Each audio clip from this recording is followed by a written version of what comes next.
3주 정도 제가 오늘의 날씨 해가지고 오늘 마지막으로 이렇게 오늘은 태풍 속으로 라는 말씀의 제목으로 같이 은혜 나누기 원하는데요. 제가 첫 번째 시간이 저기압이었어요. 뭐 길게 하면 시간 너무 많이 흘러가니까 원래는 뭐 굳이 이렇게 뭐 날씨의 비유를 안 들어도 됩니다. 새벽에는 그냥 성경만 읽어도. 근데 주일은 조금 쉽게 제가 말씀을 좀 전달해 드리려고. 그리고 야, 오늘 뭐 사장님 왜 이렇게 저기압이야?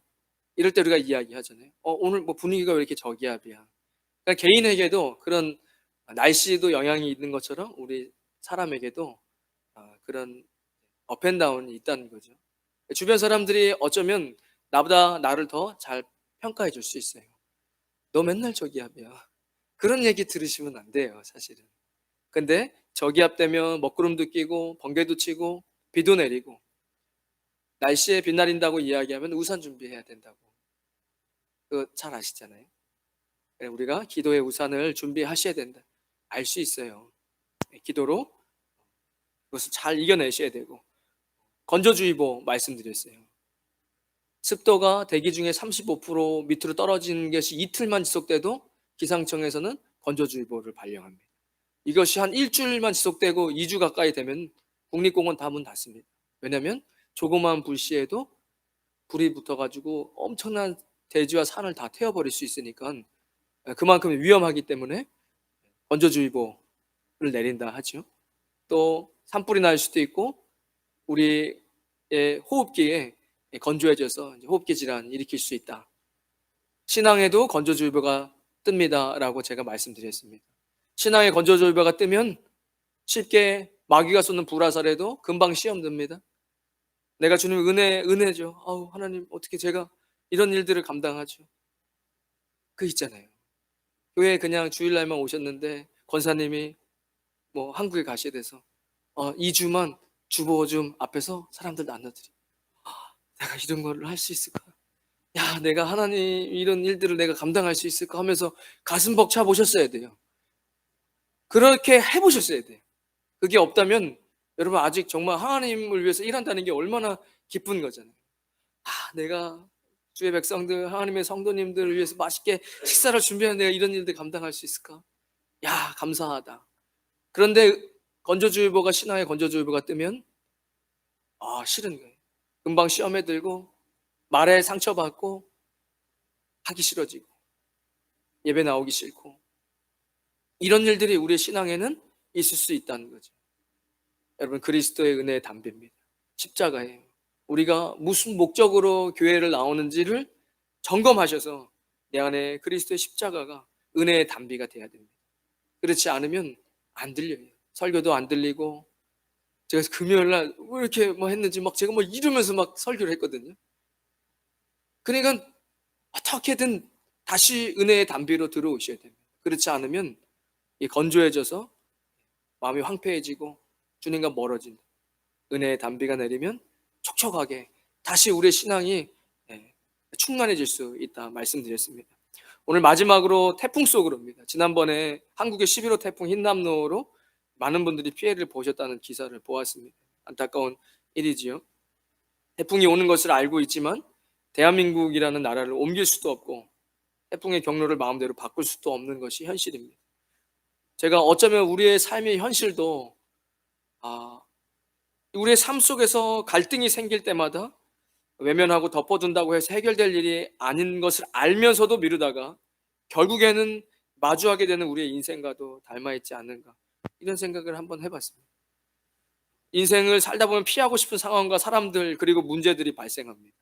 피하고 싶은 상황, 피하고 싶은 사람 그리고 문제들이 발생합니다. 그럴 때 성도님들은 어떻게 반응하십니까? 직접 대면해서 해결하십니까? 근데 이런 분들은 거의 많지 않아요. 제가 뭐 이거 설교 준비하면서 이 분야에 굉장히 많은 자료들이 있어요. 정신분석학, 신학자들, 성경에서도 여러 가지 분야가 사실은 이 분야를 다루고 있어요. 그러니까 뭐 리서치한 것도 많고 대부분의 사람들이 정면 돌파하는 분들이 많지 않습니다. 회피하거나 다른 사람에게 떠넘깁니다. 문제에 대한 반응이 사람마다 다르지요. 물론 정면 돌파하는 사람도 있겠지만 회피하고 도망가는 사람, 다른 사람에게 떠넘기는 사람. 여러분 어떤 유형에 속하십니까? 가정의 자녀들을 지도하는 문제가 생겼을 때 당신이 좀 알아서 해 라고 떠넘기신다면 여기서 당신은 남편이 될 수도 있고 아내가 될 수도 있는 겁니다. 그러니까 어떠한 곤란한 문제일수록 다른 사람에게 떠넘기고 또 회피하고 싶은 마음이 우리 안에 많이 있다는 거예요. 우리가 기억해야 하는 것은 인생에서 갈등은 피할 수 없다는 사실입니다. 갈등은 삶의 일부입니다. 회피하거나 무시한다고 없어지는 것이 아닙니다. 갈등이 증폭되는 것을 두려워하지 않고 자신의 의견을 관철시키는 사람들도 있습니다. 하지만 대부분의 사람들은 갈등을 만나면 회피하려고 합니다. 마치 아무 문제가 없는 것처럼 무시하거나 모른 채 합니다. 큰일이 아닌 것처럼 말하고 덮어버리려고 합니다. 문제는 해결되지 않은 갈등은 우리의 마음속에 잠복돼서 우리의 인생을 마치 겨울처럼 꽁꽁 얼어붙게 하고, 그리고 얼어붙은 것은 반드시 깨져버리는, 파국으로 치닫는 거죠. 배우자의 관계입니다. 사랑해서 결혼했고 가장 가까운 관계예요. 평생을 함께 해야 될 사람입니다. 하지만 여기서 문제를 덮어버리고 무시하고 그래버리면 이것은 고통스러운 일상이 되어버립니다. 그리고 결국엔 얼어붙었던 것은 깨져버리는 파국이 많이 있잖아요. 교우와의 관계도 마찬가지입니다. 사랑하고 사랑받아야 할 그리스도 안에서의 형제이고 가족입니다. 도리어 불편하고 상처 주고 상처받는 관계가 될 수 있다는 거죠. 나중에 사랑이 식으면 무관심해져 버려요. 관심이 없어지는 거예요. 그러면 안 되죠. 그럼 나중엔 얼어붙었다가 깨져버리는 거예요. 자녀, 직장 동료와의 불화, 동업자와 희망으로 시작해서 파산으로 끝나버리는 거예요. 처음서부터 파산하려고 동업한 사람이 어디 있습니까? 문제가 있을 때 잘 그것을, 그 갈등을 어떻게든 해결하려고 해야 되는데 덮어버리고 회피하면 문제는 사라지지 않습니다. 다른 사람과의 관계의 갈등뿐만 아니라 나의 삶 속에서도 문제와 상황을 회피하는 경우가 많이 있다는 것이죠. 운동해야지, 다 알죠. 이러다가 몸이 망가지지 하면서 그 문제를 회피해버리고 식사 조절하지 않죠.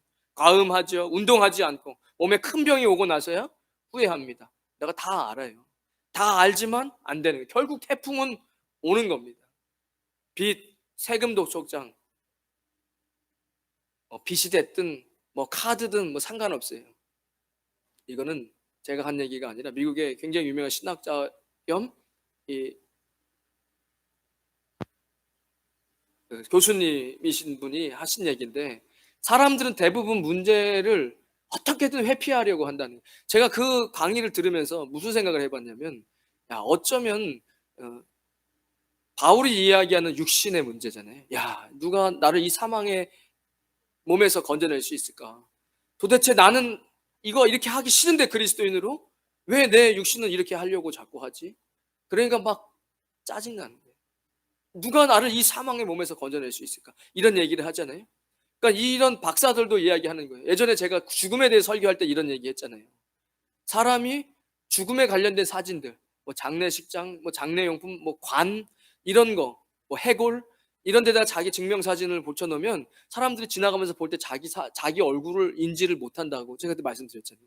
그러니까 우리의 육신도 어쩌면 부정적이고 내가 싫어하는 것을 의도적으로 내 내면이 그걸 자꾸 회피하려고 하는 수도 있겠다.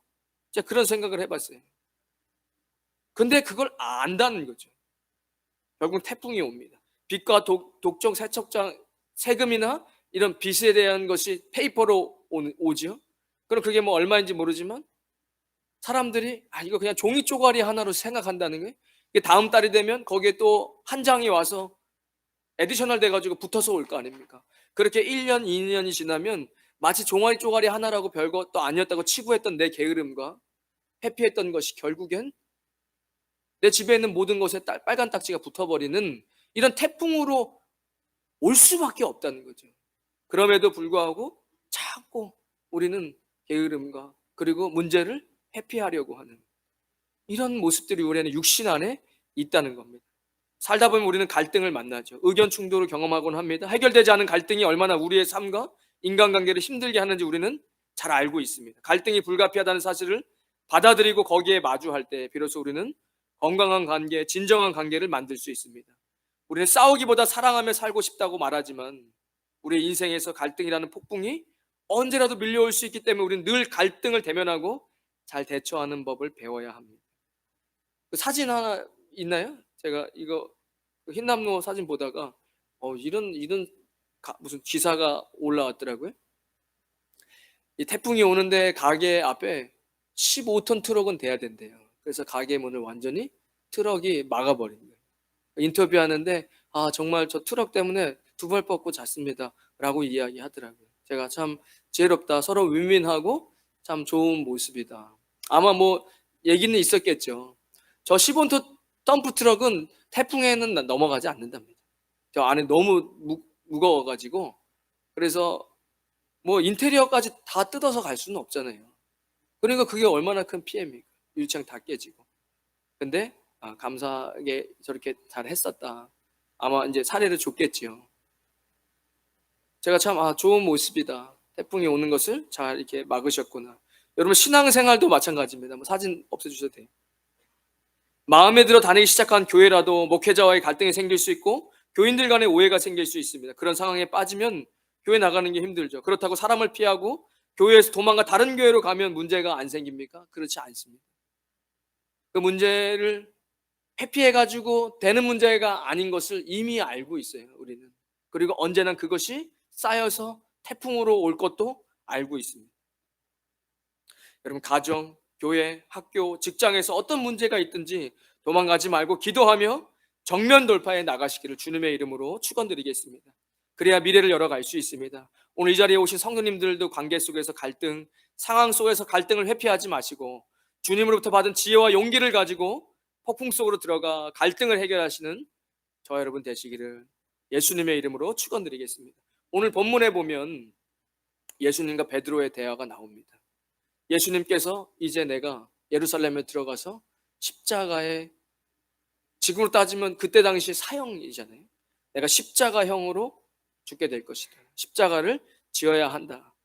베드로가 예수님 붙들고 간구하여 가로되 주여 그리 마옵소서. 이 일이 결코 주에게 미치지 아니하리라. 십자가를 지는 것을 거부하고 회피하게 만드는 거예요. 예수님 베드로에게 뭐라고 이야기하시죠? 사탄아 물러가라 라고 이야기하는 거예요. 너는 나를 넘어지게 하는 자로다.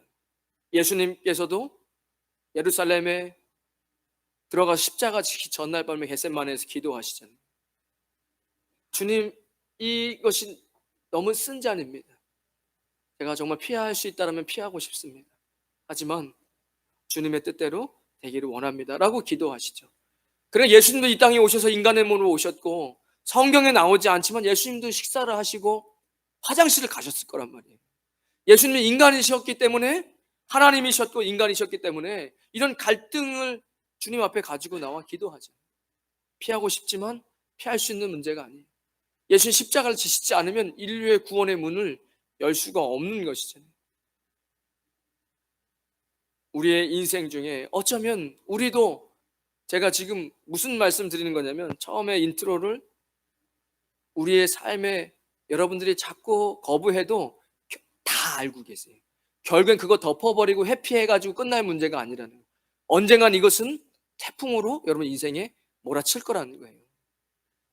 두 번째는 정서적으로 육신적으로도 이런 것들은 정신분석학에서 굉장히 많이 다루고 있다는 거예요. 그런 거 자꾸 회피하다 보면 인생이 너무 힘들어진다. 때로는 가서 솔직하게 얘기를 하고 그것을 풀을 때 관계가 회복되고 삶이 나아진다고 이야기하고, 그리고 영적으로도 예수님도 이것이 참 힘들다, 이거 피하고 싶다, 하지만 주님 앞에 가지고 나와 기도하고 그것을 감당하시죠. 베드로도, 제자들도 자신들의 뜻이 있었어요. 자신들이 그리고 있던 그림들이 있었단 말이에요. 그런데 예수님이 십자가에 죽는다 하니까 지금 그러시면 안 되죠. 우리가 한 자리씩 해야 되는데 그러면 안 됩니다. 그런 갈등은 피하셔야죠. 이렇게 얘기하죠. 그러니까 사단아 물러가라 하는 거예요. 우리의 삶을 한번 보자는 거예요. 이제 영적인 것을 한번 이야기하면 십자가예요. 그러니까 이 본문을 가지고 예수님은 이야기하시는 거예요. 바로 그 본문에, 오늘 본문을 읽었던 본문에 누구든지 내 몫에 자기 십자가를, 너를 자기를 부인하고 자기 십자가를 지고 나를 따를 것이다 라고 이야기하잖아요. 십자가를 지는 것을 거부하고 회피하고 있으십니까? 눈앞에 갈등을 두려워하는 것이죠. 우리도 우리의 몫의 십자가를 지는 겁니다. 십자가는 희생이에요. 십자가는 헌신입니다. 그러니까 연초에 저 목사님이 연초니까 사람 세우려고, 아니에요. 여러분, 예수님이요 십자가 없는 자는 천국에 못 들어간다고 이야기하셨습니다. 여러분들은 어떤 십자가를 지고 계십니까? 여러분은 어떤 십자가를 지고 계십니까? 요거 그리스도의 몸입니다.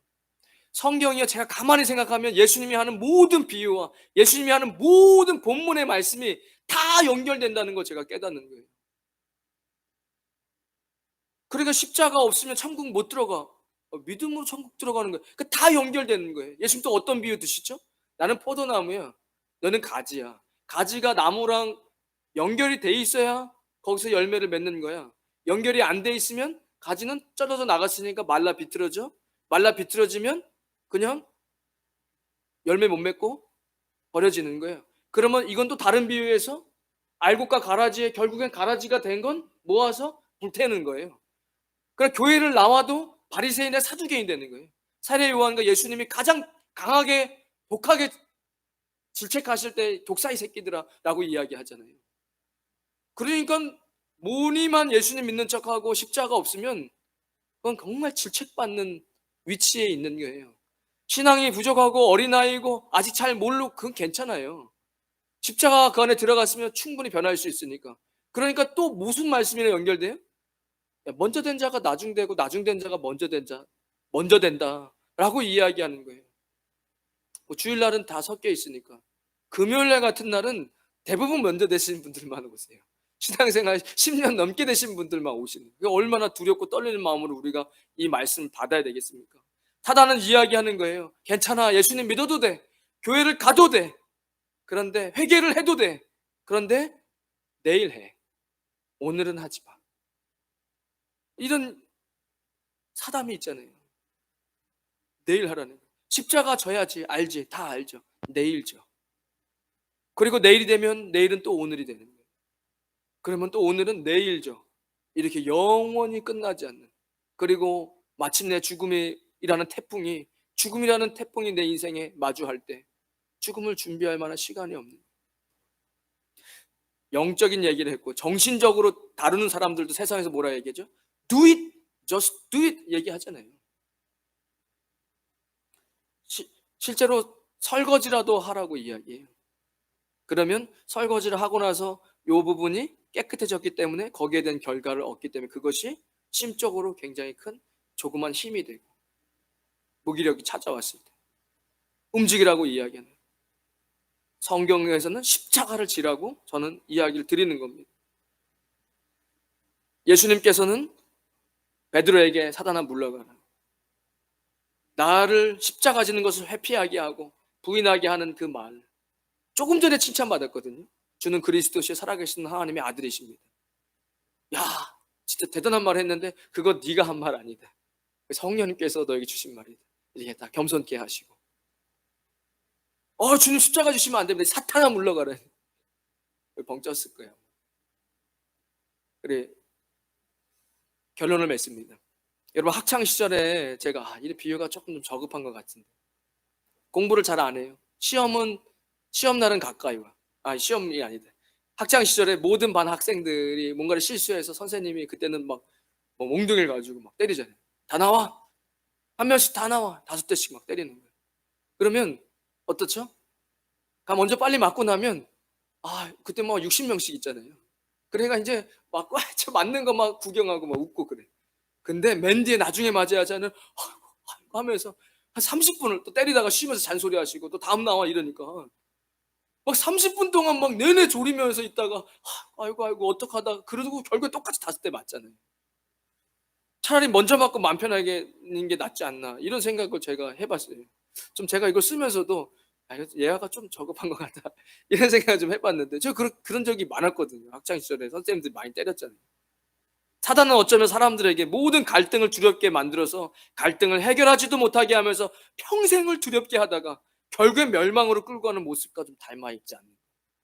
그러니까 그 갈등이 있으면 늘 힘들어. 근데 그냥 그걸 회피하면 좀 좋으면 괜찮지 그렇지도 않거든. 나중에 그것이 태풍이 돼서 올 것도 알면서도 그렇게 하면서 한평생을 그렇게 하다가 결국에는 태풍이 와서 인생이 끝나버린. 여러분, 갈등을 직면하십시오. 여러분, 태풍 속으로 담대히 들어가서 그 문제를 직면하고 해결해야 합니다. 내 힘으로 안 되니까 하나님께 기도하는 거 아닙니까? 마태복음 26장 38절에 예수님께서 겟세마네에서 내 마음이 심히 고민하여 죽게 되었으니 너는 여기 머물라 나와 함께 깨어 있으라 하시고 조금 나아가서 얼굴을 땅에 대시고 엎드려 기도하여 가라사대 내 아버지여 만일 할만하시거든 이 잔을 내게서 지나가게 하옵소서. 그러나 나의 원대로 마옵시고 아버지의 원대로 하옵소서. 예수님도 피할 수 있다면 피하고 싶으신, 어쩌면 개인으로 봤을 때는 큰 갈등이 있어요. 하지만 그것을 돌파하시고 기도하고 아버지의 원대로 주님이 나와 함께 해주시니까, 그리고 십자가로 구원의 문을 열어주셨습니다.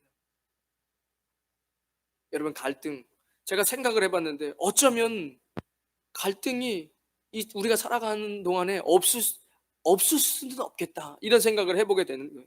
태풍을 제가 한번 생각해 봤어요. 태풍은 우리가 만드는 것이 아니에요. 태풍의 피해도 막심하지만 우리가 한 번씩 뉴스에서 접해 보셨겠지만 태풍이 바닷물을 일으켜서 해수를 순환시키고 적조 현상을 없애고 바닷속에 산소를 공급해서 해주와 어류를 풍성하게 하고 지구의 열을 순환시킴으로 균형을 맞춰준다, 뭐 이런 얘기 많이 들어보셨잖아요. 그러니까 태풍에도 그런 이점이 있듯이 그리스도인에게 이유 없는 고난이 있습니까? 내가 이미 예수님을 구주로 영접했는데 여러분, 인생의 어려움이 찾아 그 갈등을 주님께 끌고 가서 해결하지 않는다면 그리스도에게 고난이 없습니까? 광야가 없습니까? 여러분, 성경 안 읽어보십니까? 성경이 얼마나 많은 부분에 광야의 시간들을 다루고 있습니까? 모세오경에 그 광야에서, 사막에서의 광야, 다윗도 광야 시간, 모든 하나님의 사람들이 다 광야의 시간을 다루고, 요셉은 광야의 시간이 없었습니까? 형제들에게 죽여버리자 그냥. 저는 그 소리가 얼마나 소름 끼쳤을까. 팔아버리자랑 죽여버리자는 다른 거예요. 야, 쟤 죽여버리자 그냥. 농담한 게 아니잖아요. 싸움하면서 너 죽을래? 이게 아니라 진지하게 죽여버리자. 얼마나 소름 돋는 얘기입니까? 팔려갔어요. 이런 광야의 시간들이 있어요. 열심히 살았는데 또 모함당해서 감옥 가고, 그죠? 빼주겠다고 약속했는데 얘기는 들리지 않고, 이런 광야의 시간들이 그리스도에게 없냐는 거예요. 하나님의 사람으로 변화되는 것이죠. 늘 갈등을 피하고 자신의 방식으로 살아가다 보면 우리는 평생을 힘들어하면서 광야를 벗어나지 못할 겁니다. 평생을 힘들어하면서. 세상 사람들은 안 부럽습니다. 여러분, 아셔야 돼요. 그들은 거기서 헤어나올 수가 없어요. 일단은 죽음의 문제도 해결되지 않고, 돈 많은데요? 그러면 뭐합니까? 그 돈 많아가지고 저 마닐라베이 노숙자까지 가신 분들은 돈이 많아서 가신 겁니까? 안 돼요. 죄의 문제를 해결할 방법이 없어요. 세상은. 죄는 곰팡이 같아서 반드시 퍼집니다. 다른 문제로 돼요. 여러분들이 생각하는 그런 고민이 세상 사람들은 있어가지고 해결이 될 것 같다. 아니에요. 그러면 다시 그 다른 문제가 어떤, 그런 인생을 즐겨보자는 그 즐기려고 하는 그것이 죄가 돼서 확장돼서 가정이 파괴되고 완전히 나락으로 떨어진 경우를 많이 보게 됩니다. 죽음조차 해결되지 않는. 여러분, 그리스도인에게도 이유 없는 고난이 없는데, 갈등의 태풍 언제까지만 피할 수 없습니다. 내가 다 해결할 수도 없습니다. 하지만 하나님의 은총이 우리에게 약속되어 있습니다. 하나님의 인치심 받은 우리에게 그리스도께서 중보자 되어 주십니다. 주님, 우리를 자녀 삼아 주셨어요. 저는 그런 말씀이요, 얼마나 큰 위로입니까? 나는 소망이 없어요. 내 육신엔 소망이 없습니다. 내가 지옥 갈 사람이라는 것을 깊이 깨달을 때 십자가가 큰 은혜 되는 겁니다. 내가 내 힘으로 좋은 그리스도인이 될 수 없다는 것을 깊이 깨달았을 때 성령님이 간절한 겁니다. 그렇지 않겠습니까? 내가 목사지만 내 힘으로 목사가 아니라, 좋은 목사뿐만 아니라 좋은 그리스도인조차도 될 수 없다는 걸 깊이 깨달았을 때 성령님이 큰 위로 되는 겁니다. 하나님께서 내가 너를 지명하여 불렀노니 너는 내 것이다. 두렵고 힘든 거잖아요. 강명식 찬양사님이 찬양 부르는 것 중에 이런 찬양이, 주님, 하나님, 저는 참 두려운 게 많습니다. 근데 제가 난 왜 이렇게 두려운 게 많지? 성경에 두려움에는 형벌이 있다는데, 저는 그 말씀이 있는데 이해가 되는 거예요. 왜죠? 예수님이 이 땅을 창조하신 하나님이신데 그 하나님이 나와 함께하면 두려움이 있을 수 없죠. 그래 두려움의 형벌이 있는 거예요. 주님과 함께하지 않았으니까. 함께하는 척만 했으니까. 근데도 두려운 게 많은 거예요. 육신의 두려움이 많은 거예요. 그런데 하나님을 아버지라 부를 수 있어서 참 좋습니다. 하나님이 내 아버지 되시니까 다시 새 힘이 되어지는 거예요. 여러분 안 두렵습니까? 전 두려워요. 저는 제가 하나님 앞에 정말 좋은 목사로 인생을 마치고 설 수 있을까가 두렵습니다. 내 육신은 가능성이 이미 없어요. 그래서 말씀을 이제 붙잡는 겁니다. 두려워하지 마라. 안 두렵다는 사람에게 두려워하지 말라는 말씀은 전혀 의미가 없는 거예요. 그 성경은 그 사람 인생에 아무 역사도 할 수 없는 거예요. 하나님 앞에 깊이 주님 저는 두렵습니다. 주님이 두려워하지 마라. 내가 너와 함께 할 것이다. 놀라지 말라. 나는 너의 하나님이 됨이라. 내가 너를 굳세게 하리라. 참으로 너를 도와주리라. 참으로 나의 의로운 오른손으로 너를 붙들어 주리라. 나는 이 말씀을 안 붙잡을 수 없는 거예요. 주님이 나와 함께 하시는 거예요. 내가 너에게 명령한 것이 아니냐. 강하고 담대해라. 두려워하지 말고 놀라지 말라. 네가 어디로 가든지 내 하나님 여호와가 너와 함께 하는 거예요. 여러분 문제를 두려워하지 마십시오. 갈등을 회피하지 마십시오. 그것은 반드시 태풍이 돼서 여러분 인생을 얼어붙이고 관계를 깨뜨리고, 여러분 개인의 문제라면 그 문제는 반드시 쓰나미가 돼서 여러분 인생을 좌초시켜 버립니다. 그것을 주님 앞에 가지고 나와서 기도하시고 예수님이 중보자 되게 하셔서 우리의 갈등을 해결하게 하셔야 돼요. 내 힘으로 하면 안 돼요. 그건 완전히 난장판 돼버리잖아요. 사랑하는 성도님들, 이제 하나님을 의지하고 기도하며 우리의 인생의 갈등의 태풍 속으로 나아가는 겁니다. 마치 태풍의 눈 속은 날씨도 좋고 평안한 것처럼 예수 그리스도로 말미암아 두려워하던 갈등과 문제들이 눈처럼 녹아질 줄로 믿습니다. 확실합니다. 제가 예전에 태풍 매미 때 제가 태풍의 눈 중심에 있었어요. 태풍 매미. 제가 여수에 있었거든요. 저희 군대 막사가 날아갔습니다. 그런데 태풍이 지나간 줄 알았어요. 날씨가 완전히, 태풍이 워낙 크니까 태풍의 눈이라고 생각 못했어요. 완전 햇빛이 쨍쨍하고 고요하고 바람 한 점 불지 않아요. 이제 태풍이 갔나 보다 했는데 다시 태풍이 불더라. 태풍의 눈이 지나간 거고. 여러분 늘 무서워서 갈등을 피하면 언젠간 여러분 인생에 큰 어려움이 찾아옵니다. 주님 앞에 와서 그것을 기도할 때 문제들이 눈처럼 녹는 거예요. 모든 관계와 상황이 회복되어질 줄로 믿습니다. 예수 그리스도께서 주시는 용기와 지혜로 성도님들의 모든 환경과 상황을 다스리시는 저와 여러분 되시기를 주님의 이름으로 축원드립니다. 하나님 감사합니다. 우리의 인생 가운데 갈등이 있습니다. 두려워 회피하고 외면했습니다. 그것이 언젠가 다시 우리의 인생 가운데 큰 문제로, 갈등의 폭풍으로 다가와 우리의 인생을 파괴합니다. 주님, 우리의 힘으로 감당할 수 없어서 외면했습니다. 주님 앞에 가지고 나오겠습니다. 예수님 우리의 중보자이십니다. 주님께서 문제를 해결해 주십니다. 우리의 방식이 아니라 성령님의 역사하심으로 관계가 회복되어지고, 아버지 얼어붙었던 관계가 따뜻해지고, 아버지 화창한 날씨로 살아가게 하여 주시옵소서. 슬픔과 시기와 질투와 욕심이 아니라 기쁨과 소망과 사랑으로, 믿음으로 살아가는 거룩한 주의 백성들 되어지게 하여 주시옵소서. 이제는 우리 주 예수 그리스도의 크신 은혜와 하나님 아버지의 무한하신 사랑과 성령님의 감동 감화 교통하심이 오늘 거룩한 주일 문제 앞에서 그리스도와 함께 대면하며 해결하기로 다짐하는 주의 백성들 머리머리 위에, 그들의 가정과 자녀들 위에, 믿음의 기업 위에, 우리 임마누엘 교회와 이 땅 필리핀과 조국 대한민국 위에 지금부터 영원까지 함께 하시길 간절히 축원하옵나이다. 아멘.